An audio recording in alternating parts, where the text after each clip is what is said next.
Adventist World Radio, the voice of hope. Radio feon'ny fanantenana na ny AWR.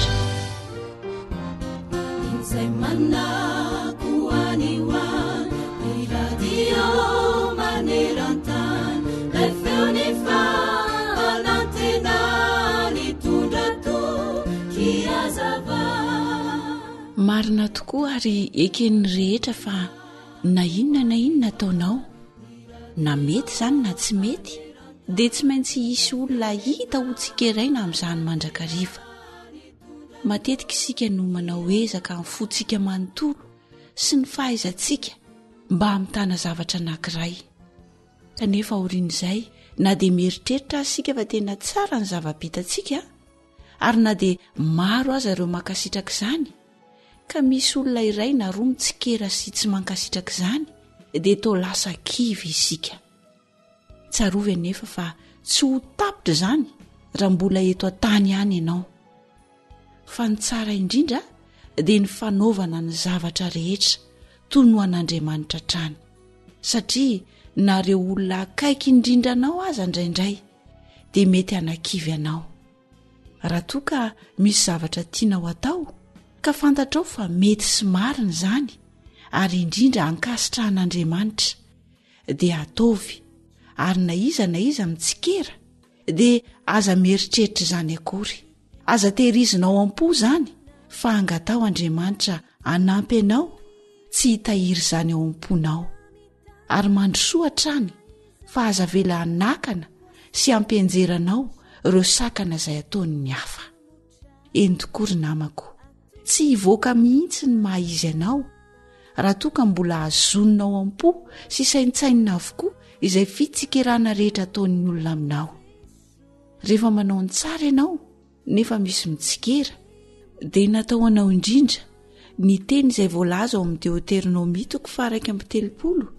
4:9 manao hoe: mahereza sy mahatanjaha, aza matahotra na manahy azy, fa Jehovah Andriamanitra ao no miara-mandeha aminao, tsy handao anao na hafoy anao izy.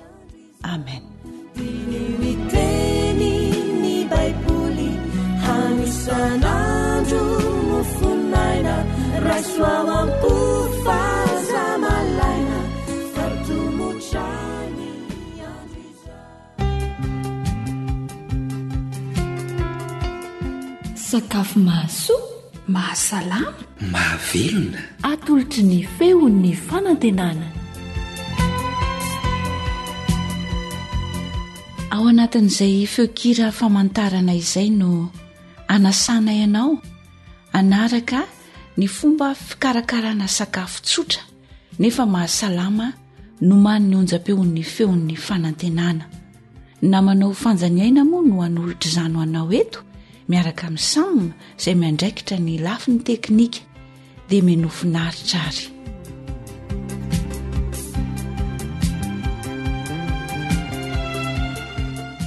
Inona indray ary no maninay mba haroso antsika mpiaino? Fomba fikarakarana saonjo atao salady. Saonjo atao salady, reto izany no zavatra ilaintsika ahafahana manao izany saonjo atao salady izany. Mila saonjo isika, na saonjo mamy kely na saonjo ramandady dia mety avokoa. Ny fatrany moa dia arakaraka ny habetsaky ny fianakaviana, fa ny fatra sahaza ho an'ny saonjo 1 kilao izany dia ireto ny zavatra ampiarahana aminy. Mila mananasy ihany koa izany sika anankiray, voanjo voaendy 2 kapoaka, siramamy 4 sotro na arakarak'izay mahampy. Averina indray izany ny zavatra ilaina: saonjo ramandady na saonjo mamy kely 1 kilao, mananasy anankiray, voanjo voaendy 2 kapoaka ary siramamy 4 sotro na izay sahaza araka ny tiavanao azy. Ireo izany no zavatra ilaintsika.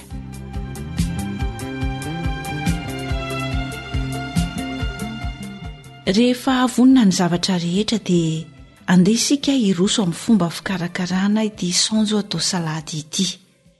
Voalohany indrindra aloha voasana ny saonjo, sasana madio tsara ary avy eo dia tetehina efajoro lehibehibe. dia andrahoina ao anatin'ny rano. Rehefa masaka izany dia atokana. Eo andanin'izay ihany koa voasana ny mananasy, dia avy eo tetehina efajoro tahaka ny saonjo efa noresantsika tery aloha. Dia rehefa voatetika dia somary alona kely ao anatin'ny siramamy izany. Rehefa vita izay dia alaitsika ny voanjo voaendy. Tsy maninona ihany koa raha toa ka tsy mahita voanjo voaendy ianao fa azo atao ny manendy ny voanjo tsotra ireny. Tsy maninona mihitsy. Dia rehefa vita izay dia somary esorina ilay hodiny. Dia somary totoina. Tsy atao lasa vovoka be izany fa atao somary misy mivaingambaingana. Torotoroana fotsiny izany ilay voanjo. Rehefa vita izay rehetrarehetra izay dia maka baolina lehibe anankiray ianao, afangaro miaraka ao avokoa izy rehetra ary dia azo roso ho an'ny fianakaviana.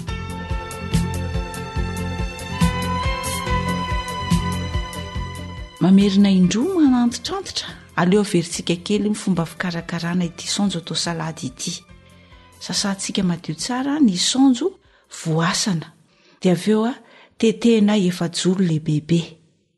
Alaina ihany koa mananasy sasana madio tsara dia voasana, dia tetehina efajoro tahaka n'ilay saonjo efa nikarakaraintsika teo aloha. Fa ilay mananasy kosa dia somary alona ao anatin'ny siramamy aloha. Etsy andanin'izany dia alaitsika ny voanjo voaendy, voasana, dia totoina torotoroana fotsiny fa tsy atao lasa vovony be. Raha toa moa ka tsy mahita voanjo efa voaendy ianao dia azonao atao ny manendy ireny voanjo tsotra ireny. Rehefa voaendy izy dia voasana, dia torotoroana fotsiny fa tsy ataontsika voatoto lasa vovoka be izany. Rehefa voakarakara avokoa ireo rehetra ireo dia afangaro ao anatin'ny lovia baolina anankiray lehibe izy rehetra. Dia avy eo vonina ilay saonjo natao salady, azo roso ho an'ny fianakaviana.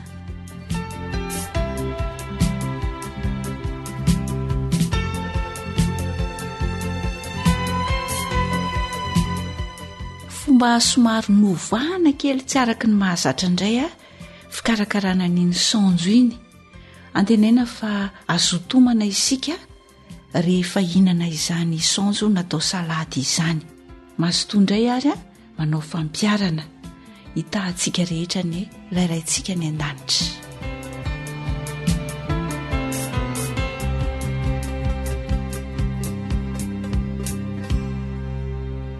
You are listening to Adventist World Radio, the voice of hope. AWR manolotra ho anao.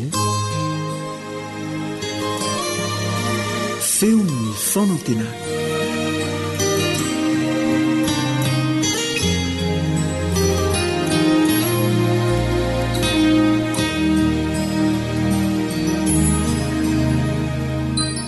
Ampandrosoa izy.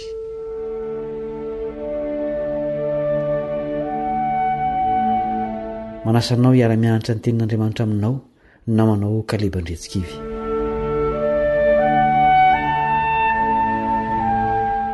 Toe-javatra mampalahelo no hoe tompony mangatakaty noho ny fitiavan'Andriamanitra ny mpanota izay nahatonga azy anompo fa tsy hotopoina dia nanjary to tompony nangatakaty teto amin'ity planety ity io Andriamanitra ny lanitra io. Zao rehetra zao nefa rehefa tonga tety izy dia sahirana ny tady toeram-ponenana. Hatramin'izao izy dia mbola mitady olona hampandroso azy ao an-tranony. Sao dia maniry ny andray azy ianao hivavaka isika alohan'ny hanohizana izao dinika izao.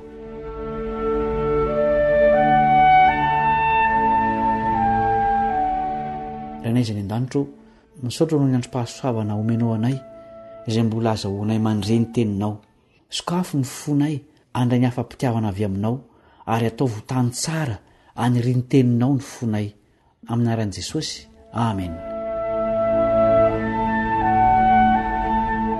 Rehefa nampanorona fitoerana ho azy teto an-tany Andriamanitra dia tsy lapa mirentirenty sy lafo vidy no nasaina orina fa hatramin'ilay nentina ny findrafindra. Taty aoriana dia nampanao tempolo tena tsara tarehy izy nefa dia rava koa izany. Na orina indray io tempolo io taty aoriana nefa dia mbola rava ihany ary tsy tafatsangana intsony hatramin'izao. dia nitafinofo ary nidina teto tany mihitsy ilay Andriamanitra izay naseho ny fitoerana masina sy ny tempoly. Tsy fantatry ny akamaroan'ny olona akory izany nahatongavan'izany ary tsy nisy toerana ho azy afa-tsy tao amin'ny finanam-bilona. Luka 2:1. Jesosy Kristy avy any Nazareta no resahana amin'izany dia ilay tompon'ny tompo sy mpanjakampanjaka izay tonga teto an-tany mba hanavitra ny mpanota. Taiza izy ny nonina? Tao an-dapa ve? Tsia. Zao no navalin'ny mpanorandalàna iray izay nikasa anaraka azy. Mateo 7:20. Fa hoy Jesosy taminy, ny amboa manandavaka ary ny voromanidina manana fialofana, fa ny zanak'olona tsy mba manana izay hipetrahany lohany. Tsy tonga hisolo eloka ny mpanota fotsiny Jesosy teto tany, fa nanorina ny fiangonana ihany koa. Rehefa nandroso anefa ny tantara dia niova koa io fiangonana naorina io. Ireo fiangonana fito tany Azia izay voasoratra ao amin'ny Apokalipsy 2:7 no mamitina ny zava-niseho teo amin'ny fiangonana teo amin'ny tantaran'ity planeta misy antsika ity. Jesosy no nanorina azy ireo ary naorina ho fonenany tahaka ilay fitoerana masina tany anefitra. Mahagaga nefa fa niova izy ireo, niaratsy fa tsy niatsara.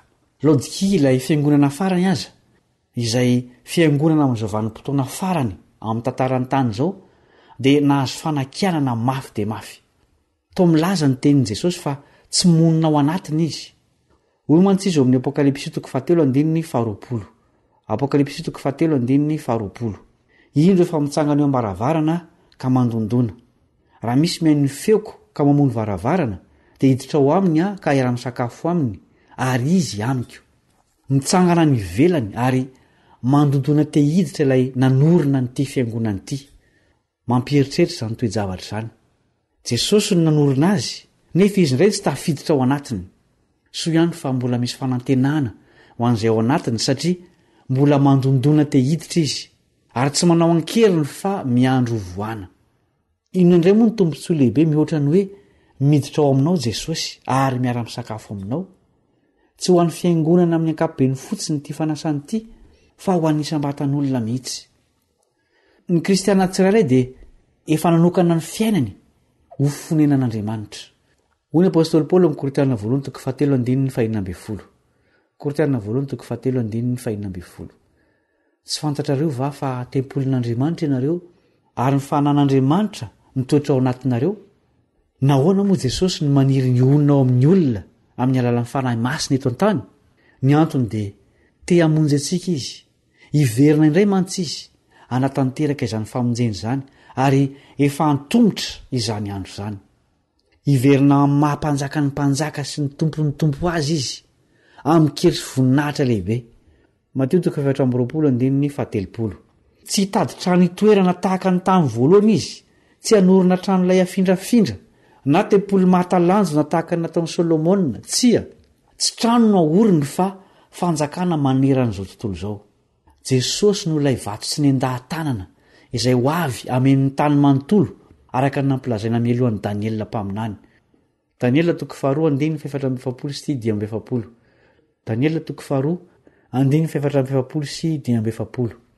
Ary amin'ny andron'ireo mpanjaka ireo, Andriamanitra ny lanitra dia hanorina fanjakana izay tsy ho rava mandrakizay, ary izany fanjakana izany tsy havela ho an'olon-kafa, fa ireo fanjakana rehetra ireo dia ho torotorony sy ho levoniny, fa izy kosa hitoetra mandrakizay. Fa toy ilay nahitanao ny vato ny andahana tamin'ny tendrombohitra, nefa tsy ny andahan-tanana, sy ny nanorotorony vy sy ny varahana sy ny tanimanga sy ny volafotsy ary ny volamena, dia ampahafantaran'Andriamanitra lehibe ny mpanjaka ny amin'ny zavatra ho avy rahatr' izay. Marina ny nofy ary tsy maintsy ho toy ny heviny. Nasehon'i Jesosy anjaona mialoha ny anjo ireo izay ny andany tamin'ny fahavalony. Apokalipsy 4:1-7. Apokalipsy 4:1-7. Ary izy tamin'ny tendrombohitra sy ny vatolampy, mianjera aminay ka feno izay amin'ny tavan'ilay mipetraka ambony seza fiandrianana sy amin'ny fahatezeran'ny zanak'ondry, fa tonga ny andro lehibe ny fahatezeran'ireo ka iza ny mahajanona, izay tsy nanokatra ny varavaran'ny fony idiran'i Jesosy dia tsy ho tafajanona amin'izay andro izay. Ny toko manaraka kosa nefa izany hoe ny toko 7 dia milaza fa hisy tafajanona. Iza moa izy ireo ary inona ny antony nahavonjy azy ireo? Apokalipsy 7:17 ka hatramin'ny 10. Apokalipsy 7:17 ka hatramin'ny 10. Ary ny anankiray tamin'ny olona namaly ka nanao tamiko hoe, iza moa ireo miakanjoakanjo fotsy lava ary avitaiza izy? Fa hoy izaho taminy, tompoko, ianao no mahalala. Dia hoy izy tamiko, ireo no avy tamin'ny fahoriana lehibe, ary ny akanjo no sasany sy nofotsiny tamin'ny rano zanak'ondry. Ary noho izany dia mitoetra eo anoloan'ny seza fiandrianan'Andriamanitra izy, ka manompo azy andromanalina eo amin'ny tempoliny, ary ilay mipetraka eo ambonin'ny seza fiandrianana dia amelatra ny trano lainy andrakotra azy. Oniny eo amin'ny seza fiandrianan'Andriamanitra mihitsy ireo izay nanaiky honenan'i Jesosy tamin'ny alalan'ny fanahiny masina teto an-tany, milaza toetra ny fitafiana, toetra manahaka ny an'i Jesosy no ahazona monina miaraka aminy. Fandalovana ihany ny fahoriana, fa ny fiarahamonina amin'i Jesosy kosa dia maharitra mandrakizay. Ampidinin' Jesosy eto tany ny fonenany any an-danitra, ary hiara-monina aminy ao ny voavonjy. Hoy izy eo amin'ny Apokalipsy 7:20, andininy 2 ka hatramin'ny 4. Apokalipsy 7:20, andininy 2 ka hatramin'ny 4. Ary nahita fa indro ny tanàna masina dia Jerosalema vaovao, nidina avy any an-danitra tamin'Andriamanitra, voaomana tahaka ny ampakarina efa miaingo eo amin'ny vadiny. Ary nareo feo mahery avy teo amin'ny seza fiandrianana aho nanao hoe, indro ny tabernakelin'Andriamanitra dia eo amin'ny olona, ary izy hitoetra eo aminy, ary ireo olony, ary Andriamanitra no hitoetra eo aminy dia ho Andriamaniny, ary ho fafano ny ranomaso rehetra amin'ny masony, ary tsisy fahafatesana intsony, sady tsisy alahelo na fitarainana na fanaintainana, fa efa lasa ny zavatra taloha. Ripany malala, azontsika tao ny ho tafiditra ao amin'izany fiainana feny fahasambarana izany, satria fantatsika ny fomba hatongavana any dia ny famohana ny varavarany fo mba honenan'i Jesosy dieny ety an-tany. Ny safidy atao ety no hamaritra ny ho avy mandrakizay. Meteza ho isan'ireo antsoin'i Jesosy hoe olona masina dia ireo izay mino azy sy mitandrina ny didiny. Apokalipsy 7:12 hivavaka isika.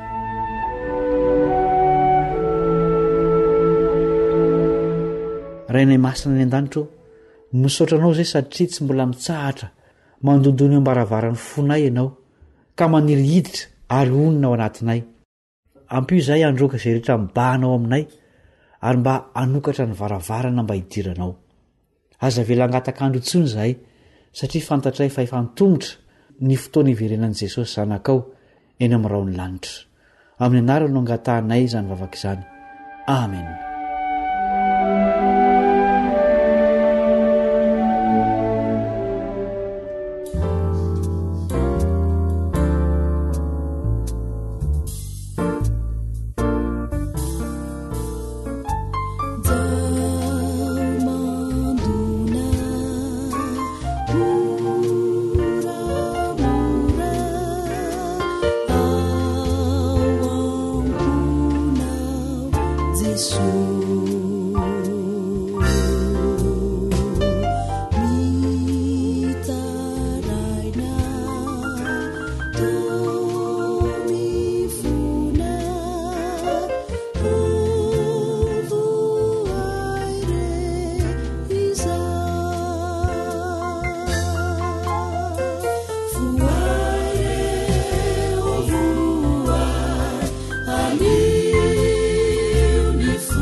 La voix des archanges.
fanantenana.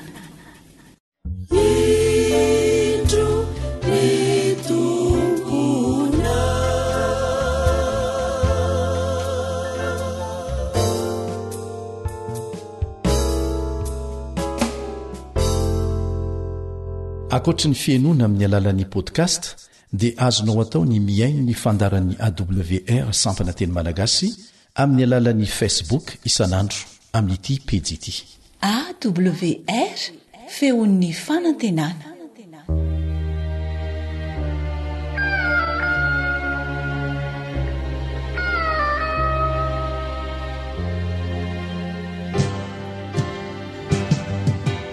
feon'ny piaino, feon'ny piaino.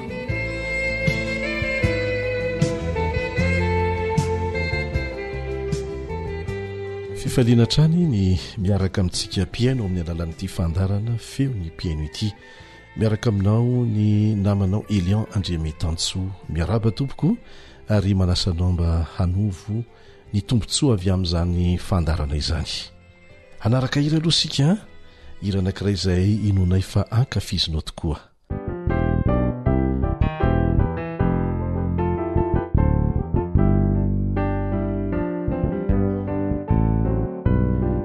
Antokopihira balsama fiterana. Amoroni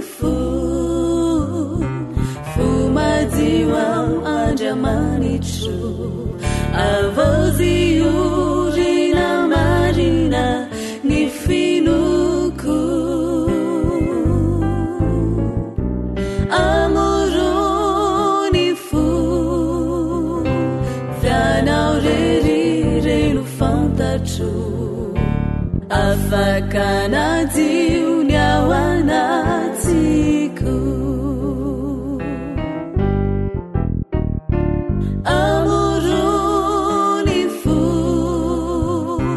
fumadziu ao andramanitro avoziurina marina ny fanaiko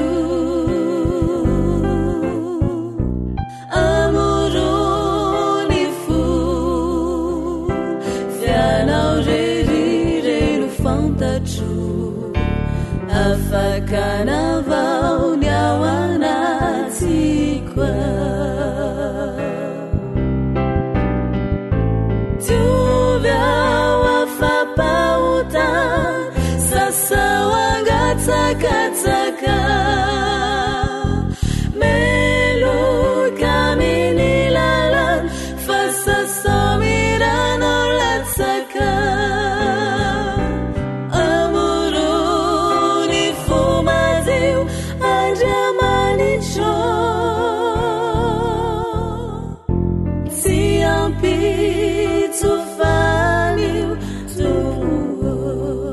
zay lay onjany fanantenana tiogao afapahota sasao angatsakatsake meloka minilalan fa sasao miranao latsake amoroni fumadziu andramanitro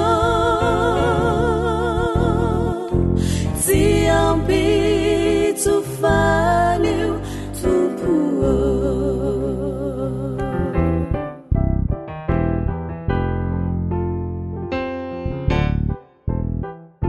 tsy ampitsofaniu tompo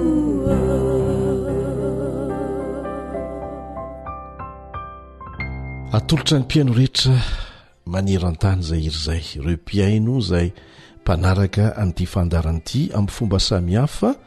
Eo ireo miaino amin'ny alalan'ny podcast, ao ny miaino amin'ny alalan'ny onde courte, ao ny miaino amin'ny alalan'ny FM, ao ny miaino amin'ny alalan'ny médias sociaux tahaka ny Facebook, ny YouTube sy ny fomba samihafa. Misy indray ny maka fandarana aty aminay mihitsy dia miaino tsy tapaka reny fandarana efa vita ireny. Fa na inona fomba ampiasainao mba hafahana manaraka ny fandarany feo ny fanantenana dia ankasitrahany ianao tompoko. ary diraina ny tompo satria marobe ianareo no resy lahatra vokatry ny fanarana ty fandaran'ity. Hanaraka ny santionany amin'izany sika amin'ny fanarantsika fijoroano vavolombelona ny mpiaino anankiray izay tapa-kevitra ny atao batisa mihitsy vokatry ny faharesen-dahatra tao anatiny. Za moa vokatry ny asan'ny fanahy masina ary efa vita batisa soamantsara izy, Madame Francia any Iosy izay arabaina etona Andriamanitra ny tahiry anao ho azy mandrakizay. Fa melohan'ny anarantsika ny fijoroano vavolombelona nataony Madame Francia dia maly fanontaniana anankiray isika. Ahoana ny hevitry ny radio feo ny fanantenana na ny radio adventiste raisam-pirenena eo anatrehan'ireo fampianarana samihafa voizina. Anisan'izany ohatra ny hoe manao noely ve ny adventiste sa tsy a, ahoana ny amin'ny Andriamanitra telo izay iray sy ny sisa. Valy tenay dia tsotra, misy teny filamatra izay efa narahantsika miverimberina teto miainga avy amin'ny foibe anay mihitsy ny radio adventiste raisam-pirenena no hoe raha ao amin'ny baiboly dia ekena, fa rehefa tsy ao amin'ny baiboly dia tsy azona ekena. Ka rehefa voaporofo mazava ao amin'ny baiboly dia izay ny fahamarinana azo ekena. Manarak'izany na inona fahamarinana mety ho hitantsika manokana na vokatry ny fikaronana ataontsika manokana dia alefanareo aty aminay mba ho alefa eto amin'ny radio dia tsy azonay atao ny mandefa an'izany satria marobe koa ny tianao an'izany, tsy azonay atao ny manao an'izany. Ny fahamarinana ara-baiboly izay eken'ny radio adventiste raisam-pirenena miainga avy any amin'ny foibe ary ofisialy mihitsy eo anivon'ny fiangonana adventiste raisam-pirenena, izay ihany no azonay atao ny mandefa azy amin'ity onjam-peo ity.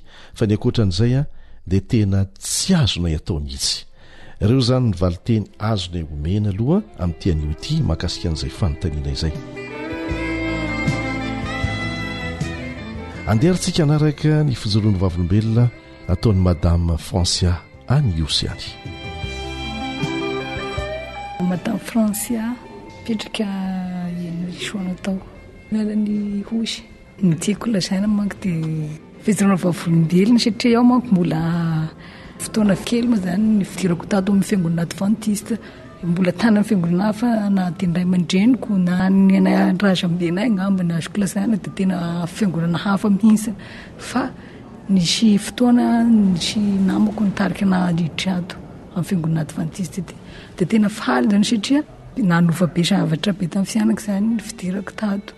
Ohatra hoe tamin'ny midirako tato efa ataoko hoe efa bolonao ngamba ny vavako tato zay dia tena hitako tsambako mihitsy ny tena misy fiovana ary tena mahafaly anary ny natongavan'ny AWR. Tandroana zao tena tara satria tena sy nanaiky mihitsy ny aho hoe sy andeha fa nyreo tonga eto ny AWR tena andeha aho na dia ho tara na dia sy atratra fa andeha mihitsy sakazaka nakaty aho. Fa hoanano hoe tianao no mahita ny AWR satria mba hitako hoe tena mahalena satria iaho tena te hizoro vavolombelona fantatria te anio nafaliako mihitsy ny hoe tena sambatra mihitsy tena sambatra zany olo vavaka tato taloha tamin'ny fiangonana adventiste satria ela be zany tena niaina tamin'ny tsy fahalalana mihitsy nefa amin'izao tena masamba tena hoe faly hoe mahafantatra ny fahalalana ny tena marina tena hintsiny na dia tanatin'ny fotoana visy monja azy azoko sampantanana mihitsy zany. Masambatra zany mahalala marina. Tena masambatra mihitsy indrindra fa marina amin'ny baiboly ary ao anisany tena malahelo amin'ireny fianakaviako mbola natiny sy fahalalana nefa niezaka ao mangataka fanampianavana fanamasina mba hitarika an'ireny fianakaviako ireny ho aty. Afaka mamesantoina ve ianao hoe ina zavatra mety tsy fantatra taloha kanefa vao fantatrao le izy dia tena mahafaly sy masambatra anao no miaina an'le izy sy mifampizaran'le izy. Ie tena mahafaly anahy mihitsy nga indrindrandrindra fa resaka andro sabata tena sy fantako mihitsy ary na dia mbola vavaka tany hafa na ny tany misy ny ao tena nantany mpiara-vavaka ny fa manina isika mivavaka andro lahady dia sy nahafapoana le valiteny tena sy nahafapoana fa tady zany tena ambiditra amin'ny seprina ary tena manazava fianarana baiboly isaky ny fivavahana tena mahafinaritra na tena mazava dia tena azoko mihitsy nareo raha sy dia hiala mihitsy sy dia izany fa tena mahafinaritra anazy misy dia mbola ray volony angamba ny anokany WR nandalo ny sofoka nefa nisangana ao ny haino nandalo amin'ny tokantrano ray ao dia makarano ao dia haino le toriteny nandeha fa inona foana zany izao radio mandeha izao chaque mandeha ty ao dia maino le toriteny dia avelako le fazakakrano fa mihaino an'le radio mba mahafinaritra koa dia tato am-piangonana nisy fanantanana kasika ny WR dia afaka mihaino mapiditra amin'ny karta dia afaka mihaino dia ao aloha manam-pandriana hoe raha mahazo dia tsy maintsy apiditra raha mahazo iny ianao dia tsy maintsy apiditra raha mahazo le karta dia tsy maintsy izay ny ampidiriko voalohany indrindra fa efa anatin'ny fiasana azo an'izay inona teo amin'le fiainanao ny tena hoe nentin'le radio izay nenonao la tena nentiny zany dia le amin'ny fiovana amin'ny finoana amin'ny fahamarinana amin'ny makasika ny andro sabata tena voalaza ara-baiboly zany le zavatra fa sy ataotao fahatanina hoe sanatria hoe entina angalana olo ray hiala amin'ny finoana hafa fa tena azoko sapaintanana araka ny nenariko tao anatin'ny soratra masina hoe sy azo hovatsika na tendry soratra ray ao anatin'ny baiboly fa efa sindrimandrin'Andriamanitra ny soratra masina dia manaiko tokoa ary tena mety fa eo taloha zao ny tena sefeniko fa sy ohatr' izao misy fianako tena mahasampy eo hoe sy ohatr' izao ohatrikoatra ny ahoana tena maditra sy malala fa marina fa rehefa mandeha vavaka ny lahy dia eny mivavaka tokoa fa dia mirava dia izay iaho nefa n'izao lasa azoto mianatra soratra masina amin'ny olona rijo tena saorako manokana eto satria izy tena mitarika inay hianatra foana chaque sanandro amin'ny lalany soratra masina mianatra soratra masina dia miaina an'izany manahoana ny fanorantenanao amin'Andriamanitra efa vita batisa ve ianao eto indrindra izao tena mbola izay indrindra mihitsy tena tiako ampitaina ho an'ny namana rehetra fa eo aloha tena sy ampisalasalana hoe andao batisa na zao dia zao na isy batisa afaka firany dia tena fa manapa-kevitra ina ny antony ny antony tena sisy akoatran'izay satria izay ny tena hitako lalana marina ary atao amin'ny fiangonana adventiste tena hitako hoe na tena saiko maneho azy fa tena hitako hoe marina sy azo lavina ny tena marina tokoa fa mianaraka ny baiboly sy ny soratra masina tena ampanetretena ny lazaiko fa tena vonina mandrakariva na taloha zany na mivavaka izao ny sy haiko mamadiko baiboly fa tato eo vao tena mandray baiboly mamadiko ny tokony sy andiny mamaky zany alohana tory mivavaka avy fo maraina mivavaka dia tena mahafinaritra be tena sisy akoatran'izay tena sisy haiko fa tena mahafinaritra manana hafatra ve ianao an'ireo fianakaviana mety mbola tsy ao anatin'izay fanapa-kevitra hivavaka izay mety havana ihany koa indrindraindrindra ny maheno an'ity radio adventiste maneran-tany ity avatra ngamba no apetrako amin'ny mpihain'ny AWR tena soatra manokana ny tompon'andraikitra izay nanaika ampisany fa tena fanovana lehibe eto amin'ny fiarahamonina ny fisian'ny radio AWR maneran'izao tontolo izao tena nisy fiovahana mihitsiny raha vao maheno ny toriteny fa dia misaorana manokana Andriamanitra nanaiky nampisany dia avatra ngambany hoe iangaviana mba samazoto ihaino mba izy fiovana amin'ny fiainany tsirairay avy fa tena zava-marina ary tena zava-misy ny lazaina misy amin'ny fiainantsika andavanandro dia mazotoa mihaino makasitraka to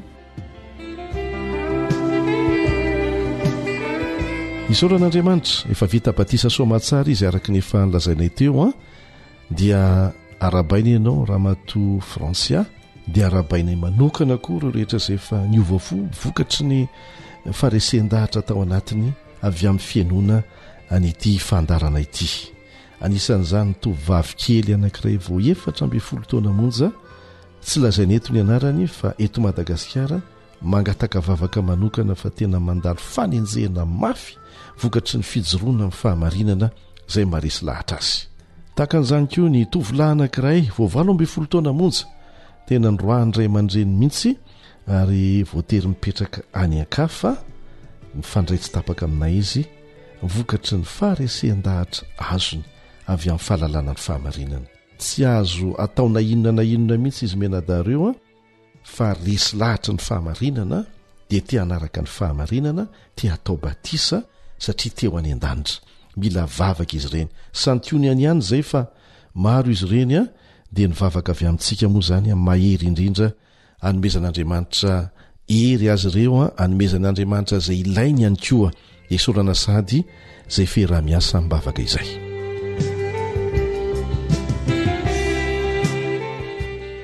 Rehefa avy tany Iosy tanytsika dia andeha hoentina ny Besalampy ianao miaraka amin'ny mpiaino anankiray antsoina hoe Jean Noël.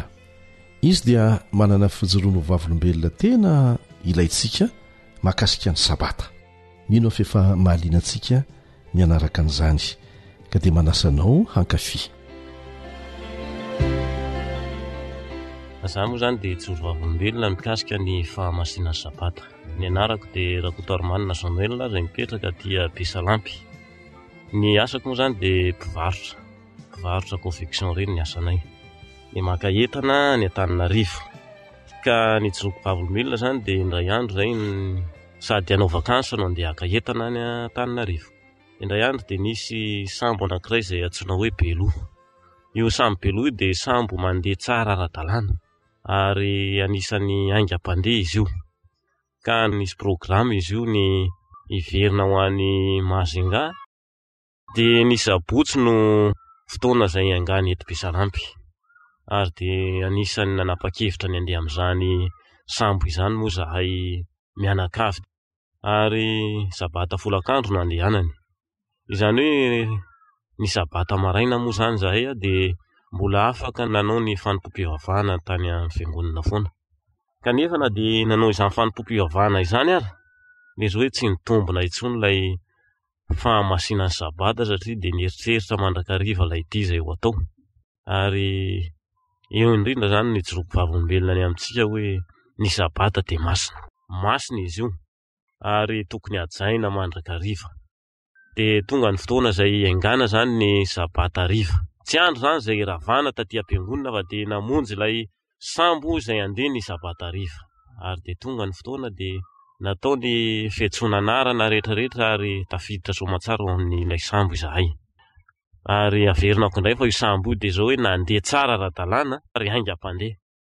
Dia nandeha moa zany zahay niala teto Besalampy folakandro iny ary dia nandeha soamatsara. Dia sambo faly ny tao amin'ny anatin'ny sambo satria hoe aingana zany fandehan'ny sambo zany vetivety dia ho avy any Majunga. Dia ny hariva ny andro. Nasa ihany ny fotoana ary tonga ny alina.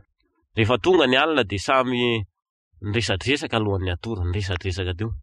Tsy tapitapitra izay nefa dia izao hoe nijanona tapoka ilay sambo. Dia samy migaga ny hoe fananinana. Kanefa sambo nandeha ara-dalàna, nandeha soamatsara. Dia nidina tany ambany tany ilay mekanisien ary nijery tao ambany tao.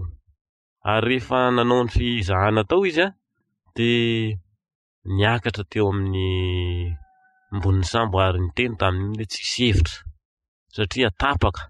Nisy zavatra tapaka ao anatiny ao, tsy haiko hoe dia miarba ve zany sa ilay transmission fa tapaka ozy izy. Ka raha vao akselerena ilay sambo dia miditra ilay rano ka tsisy hevitra ny andehanantsika. Ary dia nijanona zahay teo amin'izany atao hoe vila Matsaha izany izahay nijanona, zany hoe raha fahafantarantsika anazy moa zany hoe Cap Saint-André. Teo zany no nijanona ilay sambo izay nandehananay. Ary dia teo zahay nandritra ny 3 andro tsy nihinana. Rano hoe ranomasina no niketrihanay teny nefa tsy masaka ny vary ketrihana amin'izany ranomasina izany. Na ny rano hosotroana ara tamin'izany dia izao hoe efa nafenina. Ary tamin'izany fotoana izany ravako no tenenako anareo fa rano napango 3 andro izany no nosotroanay. Efa masiso zany kanefa mbola hafenina ho tehirizina hosotroana ilay zanakanay mbola kely satria tsisy ny ranomasina sisa fa tsisy rano.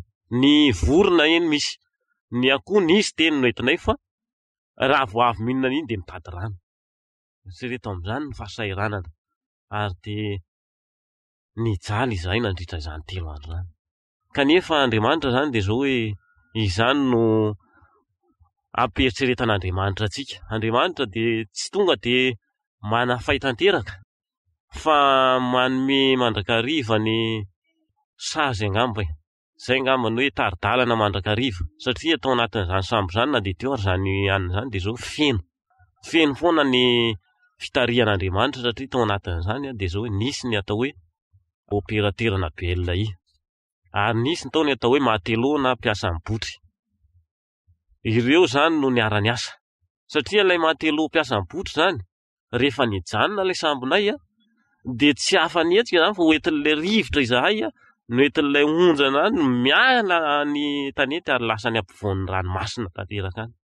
Ary izay rehetrarehetra nieritreritra hoe ho any Afrique du Sud ity no mijanona satria hoentin'ny rivotra mankany ampovoany. Efa kely zany ny tanety hitanay tamin'izany efa manjavozavo. Ary matelô mpiasan'ny botry io zany nanana hevitra hoe aleo asiana labasy ary ambony ary de mba hoentin'ny rivotra makeny amin'ny sisiny tsika. Hoe asiana labasy. Ary de nampiasaina moa zay. De mba rehefa maraina zany andro de mba hoentiny any amin'ny sisiny zay de rehefa alina indray de hoentiny any ampovoany. De ohatrohatr'izay foana zany ny ainanay nandritra izay 3 andro zay. De ilay operaterana belona indray zany io indray zany nampiasain'Andriamanitra iantso ny belona rehetrarehetra zay mba fantany. Niantso vonjy aty amin'ny tanety zany satria na le mpiasan'ny sambo ara tsy mahay mampiasa an'le belona iny. De io zany no mba hoe niantso vonjy anay taty amin'ny sisiny. De manaraka izay mbola nisy anankiray hafa koa nisy moto anankiray teo izay ahafahana naka bateria fa le bateria ana sambo tsy nahazaka an'ilay belona io koa. Izany hoe ireo telo ireo zany no fitarihan'Andriamanitra anay.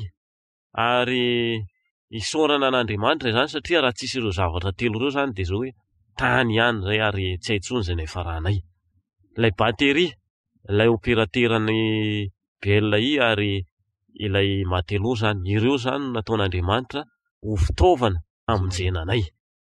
Ary rehefa afaka moa izay fotoana zay de zao hoe noentiny teny amin'ny lay labasy be teny amin'ny sisiny zahay ary teny zany tonga de nivonjena hoe nalatsaka ilay vantofantsika ary de nijanona teo zay ary de nisy botry anankiray zay nandalo inona me rano bidon raika anay.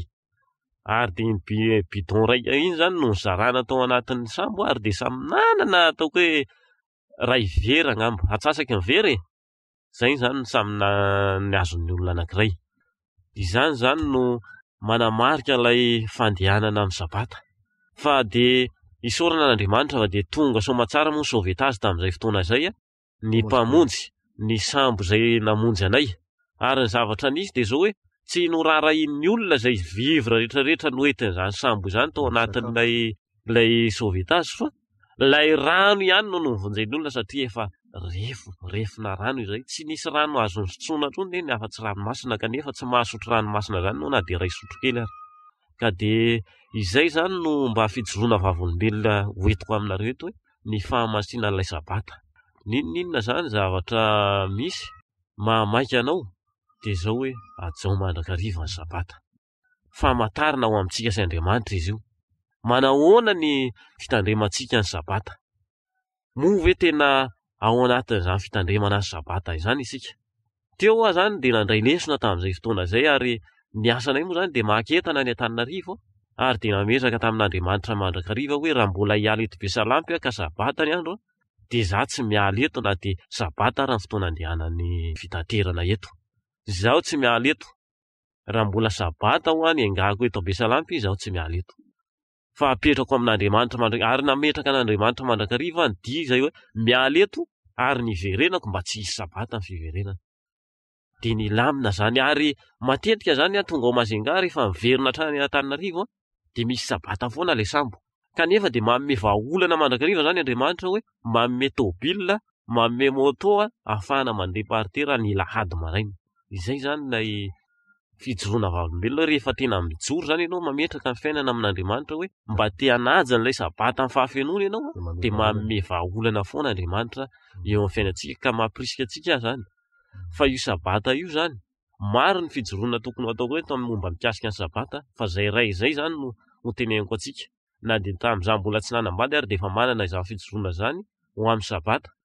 Ka anankiray izay zany no ijoroako eto mba ho fampahirezana antsika ny fijoroana moa zany dia fampahirezana izy io antsika izay manana ny izany fitandremana ny sabata izany. Ka ny firariako zany dia zao hoe samy mba hiezaka isika hitandrina ny sabata ny fahafenony ary ametraka mandrakariva ny fiainantsika eo amin'Andriamanitra mba hahaizantsika mitandrina izany sabata izany. Tsy vitantsika samy rery ny mitandrina ny sabata io fa mangata hery avy amin'Andriamanitra, angataka amin'ny fanahy masina mandrakariva isika mba hanampy antsika amin'izany fitandremana ny sabata izany.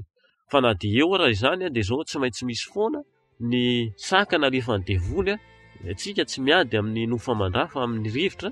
Misy foana zany ny sakatsakana eny anelanelana eny fa mangata amin'Andriamanitra mba ho voatohatra antsika izy ireny.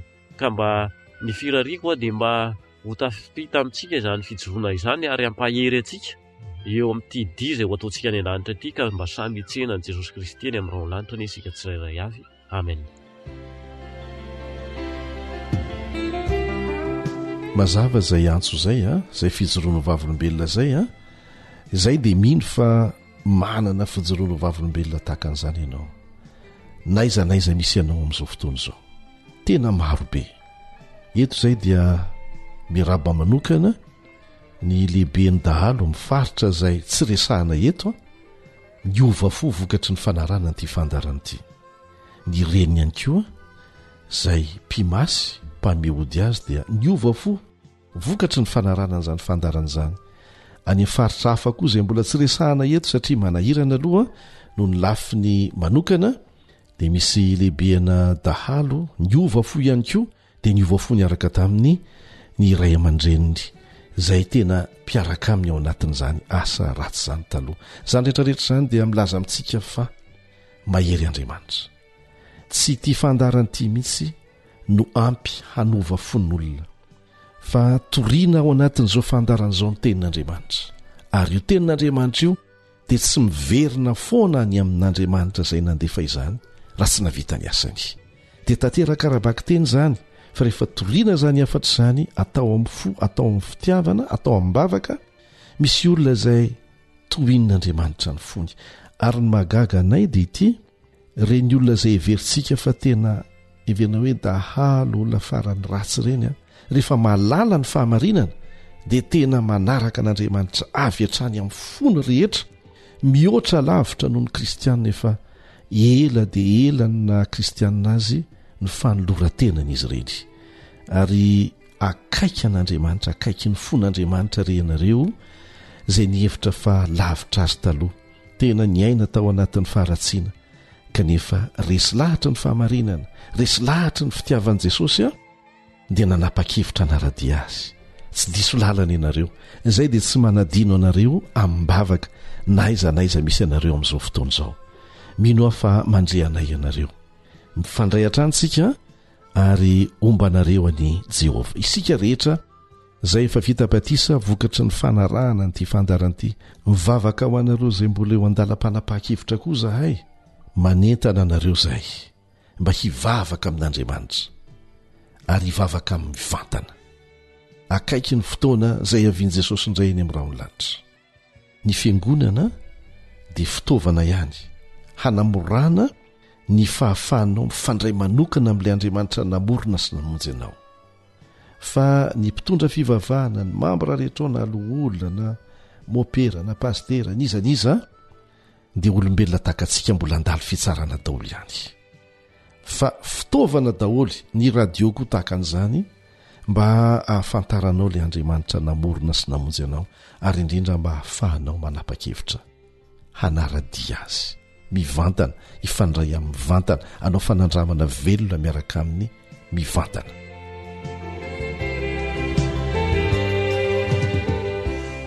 Dia izay koa namarana ny fiarahantsika teto tamin'ity anio ity. Raha toka misy fijoroano vavolombelona izay tiana ho zaraina dia raisony ilarana telefônina ahafahanao miantso anay. AWR téléphone 033 37 106 13 034 06 797 62.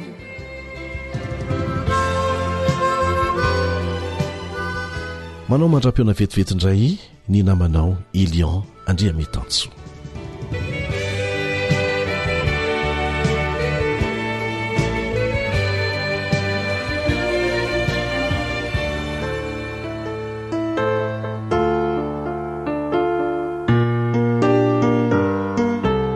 Dark Dany Robelson. Misy famonjena tsy vidy nomenany ho an'ireo rehetra mino any Jeso.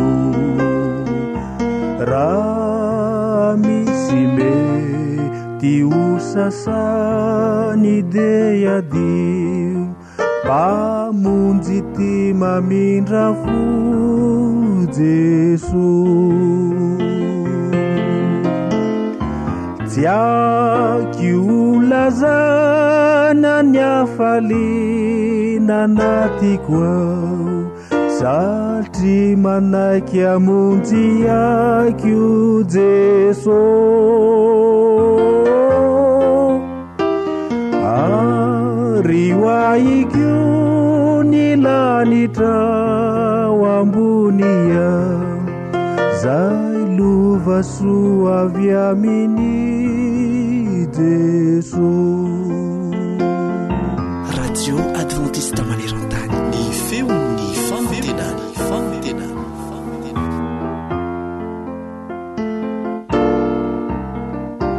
Raha Jesosy no manjaka ao amponao ao ka tempoly ny fanay toko isikiza tsy ho ela de ho tonga anaty raona amonjy atsika rehetra izao Jesu.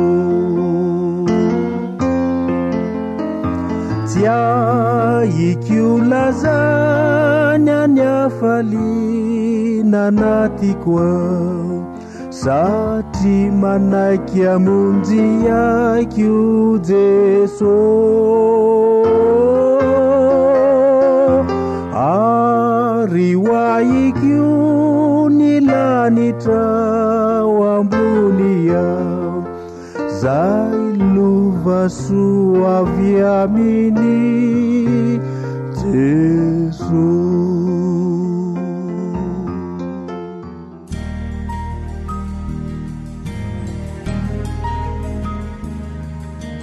Faniteninao no fahamarinana. Taridalana manokana fianarana baiboly avoaka ny Fiangonana Adventista Maneran-tany. Iarahanao amin'ny radio feon'ny fanantenana.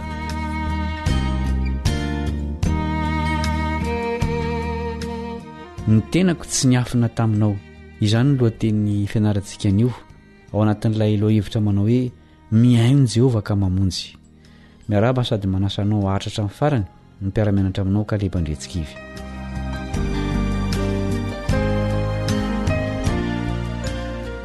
Sorotsoritan'ny Salamo 7:30 andininy voalongatra amin'ny 7:20 amin'ny fomba kanto ny herin'Andriamanitra sy ny fahatsarany. Andiny ovakitsika io Salamo io Salamo 7:30 andininy voalongatra amin'ny 7:20. Ho an'ny mpiventira salamo nataon'i Davida. Jehovah efa nandinika ianao ka mahalala. Ianao no mahalala ny fipetrako sy ny fitsangako sady mahafantatra ny hevitro eny lavitra eny. Voadinika ny toetro na mandeha na mandry ary fantatrao tsara ny aleako rehetra. Fa indro tsy misy teny tsy fantatrao eo amin'ny lelako Jehovah, mandidina eo voako sy eo anatrehako ianao ary apetrako amiko ny tananao. Fa alalana mahagaga loatra zany, eny avy loatra ka tsy tratro. Aiza no ialako amin'ny fanahinao? Aiza no antsirako tsy hoe ho anatrehanao? Na dia miakatra any an-danitra aza dia any ianao, ary na dia manao fiaina tsy hita ho fandriako aza, indro any ianao. Na dia maka ny ilatry ny maraina aza mba hitoetra ny aparan'ny ranomasina, dia mbola entin'ny tananao ihany na dia any aza sy azon'ny tananao ankavanana.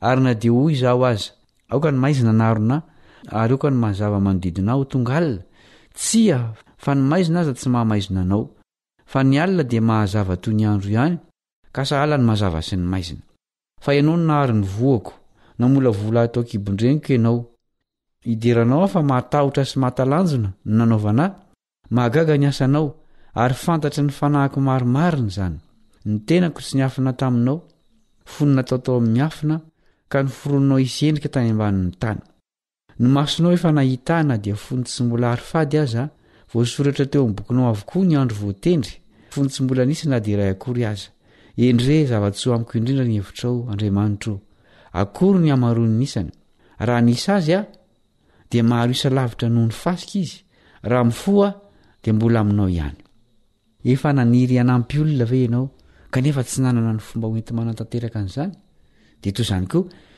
misy olona miezaka manampy ianao kanefa tsy fantany izay tena ilainao tsy mba voafetra tahaka izany ny Andriamanitry ny Baiboly tsy misy tahaka azy na dia ireo olona be fitiavana sy tsara sitrapo indrindra aza fantany ny antsipiriany ary haingo ny fomba hanampiana antsika noho izany ny teny fikasany dia azo antoka fa tsy kobaka mbava-tsy akory lehibe loatra sady tsy manampaharoa ny fahalalàn'Andriamanitra ny Davida izay nanoratra ny Salamo anyka na dia ny kibondreniny aza dia tsy nahafina azy tsy ho hitan'Andriamanitra araka ny volazany andeny fa 13 sy 10 makasika ny fotoana ny toetra mahaolona ary ny toerana ny fahalalàn'Andriamanitra dia ny fiainan'i Davida manontolo ahoana moa no hahalalàn'Andriamanitra ny antsipirian'ny fiainantsika olombelona satria izy no nahary antsika ary mifandray amintsika koa izy sady miay antsika amin'ny fomba azo tsapahitanana tsy tokony hampatahotra antsika izany fahamarinana izany fa tokony hitondra antsika ho eo an-tsandrin'i Jesosy ka hahatonga antsika hiantehitra amin'izay nataonao antsika teo amin'ny azo fijaliana rehefa mino isika dia omena antsika amin'ny alalan'izany finoana izany ny fahamarinan'i Jesosy dia ny fahamarinan'Andriamanitra azonao vakiana ny Romanina 7:5 sy 20. Ny fanambarana fa tonga hatrany amin'ny fiainantsika hita na Sheol amin'ny teny Hebreo sy ny maizin'Andriamanitra izay tsy toeram-ponena ny mahazatra dia manasongadina ny fanatrehany.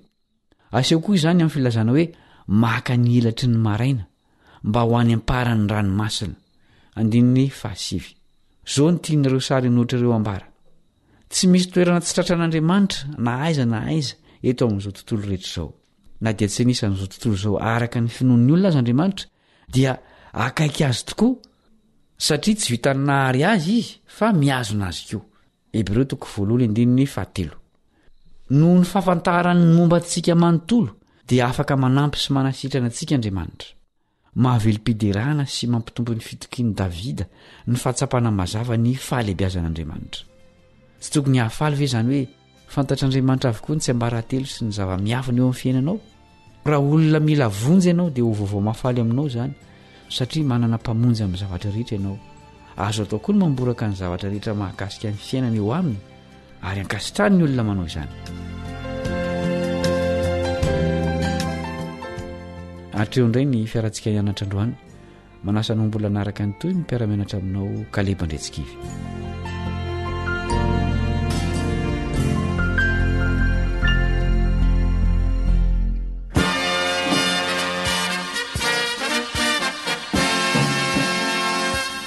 Adventist World Radio, The Voice of Hope. Radio Femon'ny Fanantenana. Ny farana treto ny fanarahanao ny fandaharan'ny radio Feo Fanantenana na ny AWR amin'ny teny malagasy. Azonao atao ny mamerina miaino sy maka maimaim-poana ny fandaharana vokarinay amin'ny teny pirenena mihoatriny 100 amin'ny fotoana rehetra. Raisoaryn'ny adresy ahafahanao manao izany. awr.org na feofanantenana.org.